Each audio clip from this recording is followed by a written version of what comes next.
Picture a summer evening in 1981. A young girl named Marija, barely a teenager, gazes across the rugged landscape of Herzegovina. There, on a hill known as Podbrdo, something extraordinary occurs, an event that would forever alter the course of her life and touch the hearts of millions worldwide. Join us as we retrace her steps, exploring 10 profound messages, each serving as a stepping stone, guiding us closer to the divine and illuminating the path towards a more fulfilling and purposeful life. The year is 2020. An invisible enemy, a virus, has brought humanity to its knees. Yet amidst this global crisis, a message of hope emerges from Medjugorje. On March 25, 2020, Marija Pavlović shares a message she believes to be from the Virgin Mary, a message imbued with comfort and guidance for a world grappling with unprecedented challenges. It is a call to faith, a reminder that even in the darkest of times, God is with us. The message speaks of resilience, urging us to find strength in prayer and to embrace the power of unity and solidarity. As we navigate these uncharted waters, Marija's message serves as a beacon, guiding us towards a haven of peace and hope. The Christmas season, a time of joy, celebration, and the remembrance of Christ's birth. On December 25, 2017, Marija receives a message that serves as a gentle reminder of the light that guides us through the darkness.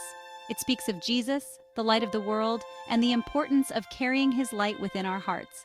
This message is a call to embrace the virtues of humility, generosity, and love, not just during the Christmas season, but throughout the year. It encourages us to emulate the life of Jesus, to be beacons of hope, compassion, and forgiveness in a world often consumed by darkness. Let us strive to embody the light of Christ, not just during this festive season, but in every aspect of our lives.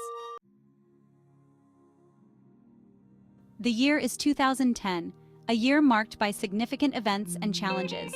The world continues to grapple with numerous challenges, conflicts, natural disasters, and a growing sense of disconnect from the divine. These events test our faith and resilience.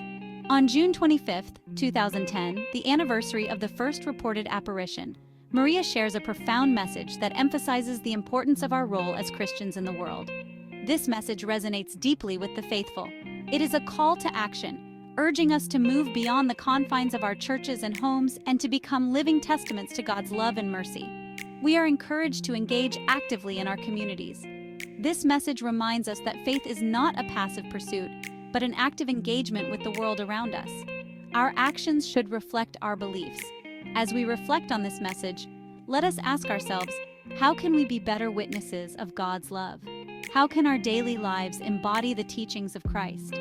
How can we be instruments of peace, healing, and reconciliation in a world torn apart by division and strife? Let us strive to be beacons of hope and compassion in these trying times. The world mourns the passing of Pope John Paul II, a spiritual leader who touched the lives of millions. His influence extended far beyond the Catholic Church, reaching people of all faiths and backgrounds. In this time of grief and uncertainty for the Catholic Church, Marija receives a message that underscores the importance of prayer, particularly for those entrusted with the weighty responsibility of leadership. This message serves as a reminder that in times of transition and change, our leaders need our support and prayers more than ever. On April 25, 2005, just weeks after the Pope's death, Marija shares a message that transcends the specific context of the papacy and speaks to the universal need for guidance and wisdom for all leaders. Her words resonate deeply, reminding us that leadership, in any form, is a challenging and often lonely path. The message emphasizes the importance of intercessory prayer, urging us to pray not only for our own needs, but also for the well-being and guidance of our leaders. It calls on us to extend our compassion and support to those who make decisions that affect our lives and the lives of others. As we reflect on this message, let us remember the importance of praying for our leaders, regardless of our personal beliefs or political affiliations. Our prayers can provide them with the strength and wisdom they need to lead with integrity and compassion. For in praying for our leaders, we are ultimately praying for the well-being of our communities and the world at large. Our collective prayers can foster a sense of unity and hope, guiding us towards a more harmonious and just society. As the world prepared to enter a new millennium, a sense of anticipation, uncertainty, and for some, trepidation filled the air. On December 25, 1999, a Christmas message carried particular weight. It called for a deeper commitment to God, urging individuals to consecrate themselves to the Immaculate Heart of Mary and the Sacred Heart of Jesus. This message wasn't about a one-time prayer, but a continual surrendering of our will to the divine plan. As we reflect on this message, let us ask ourselves, what areas of our lives are we holding back from God? What fears or insecurities prevent us from fully surrendering to His will? Imagine a world yearning for direction, for a guiding light amidst the complexities and uncertainties of life. On March 25, 1994, Maria's message focuses on the Holy Spirit, the often overlooked member of the Trinity, and its role in our lives. It reminds us that we are not alone in our struggles, that we have a constant companion and advocate in the Holy Spirit. This message emphasizes the importance of opening ourselves to the promptings of the Spirit, of learning to discern its voice amidst the noise and distractions of the world. As we reflect on this message, let us ask ourselves, are we attuned to the whispers of the Spirit in our lives? Are we open to its guidance and direction, even when it leads us down unfamiliar paths? The world watches in horror as the former Yugoslavia descends into chaos and violence. In this atmosphere of fear and uncertainty, Maria's message on August 25, 1991, carries a profound sense of urgency. It is a message that transcends the specific conflict in the Balkans and speaks to the universal longing for peace.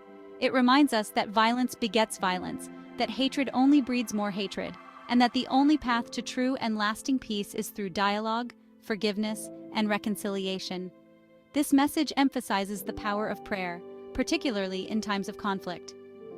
Let us be peacemakers in our own lives, in our families, our communities, and our world. 6 years have passed since the first reported apparition in Medjugorje, a small village that has since become a beacon of hope and faith for many around the world. On June 25, 1987, Maria receives a message that serves as a powerful reminder of the importance of gratitude and unwavering faith, a message that resonates deeply with all who hear it. This message encourages us to cultivate an attitude of gratitude, to appreciate the blessings in our lives, no matter how small or seemingly insignificant. It calls us to recognize the everyday miracles that we often overlook. It reminds us that gratitude is not simply a feeling but a choice, a conscious decision to focus on the good even amidst challenges and adversity. By choosing gratitude, we open our hearts to joy and peace. It also emphasizes the importance of maintaining strong faith, particularly during times of doubt or uncertainty. Faith acts as our anchor, grounding us when the storms of life threaten to overwhelm. Let us give thanks for the gift of life, for the love of family and friends, for the beauty of the natural world, and for the countless ways in which God's grace touches our lives each day. In every sunrise, in every smile, in every act of kindness, we see His hand at work. The Christmas season, a time of joy and celebration, but also a time for introspection.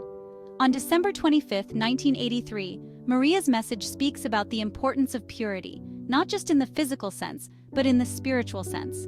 It emphasizes the need to cleanse our hearts and minds from negativity, judgment, and anything that separates us from God. This message highlights the significance of humility in receiving Jesus. It's a reminder that we must approach God with open and receptive hearts, acknowledging our need for His love and mercy. This Christmas, let us strive to approach the manger with humility and purity of heart, ready to welcome the newborn King into our lives. We return to where it all began, June 25, 1981. A young Maria receives her first message, one that sets the tone for all that follow. It's a message that speaks to the very core of human experience, emphasizing the importance of reconciliation and forgiveness. Imagine a world where grudges are easily released and forgiveness flows freely. This is the world that Maria's first message encourages us to create, starting with ourselves. As we reflect on this foundational message, let us ask ourselves, who do we need to forgive, including ourselves? What steps can we take to cultivate a more forgiving heart? From the urgency of peace during conflict to the gentle reminder of gratitude in our daily lives, Marija Pavlović's messages offer a roadmap for navigating the complexities of human existence. They call us to embrace forgiveness, to nurture our faith, and to be beacons of love and compassion in a world that desperately needs it. Take these messages to heart, reflect on their meaning, and allow them to guide your steps. And if you found solace and inspiration in these words, subscribe to our channel for more content that nourishes the soul and illuminates the path towards a more meaningful life.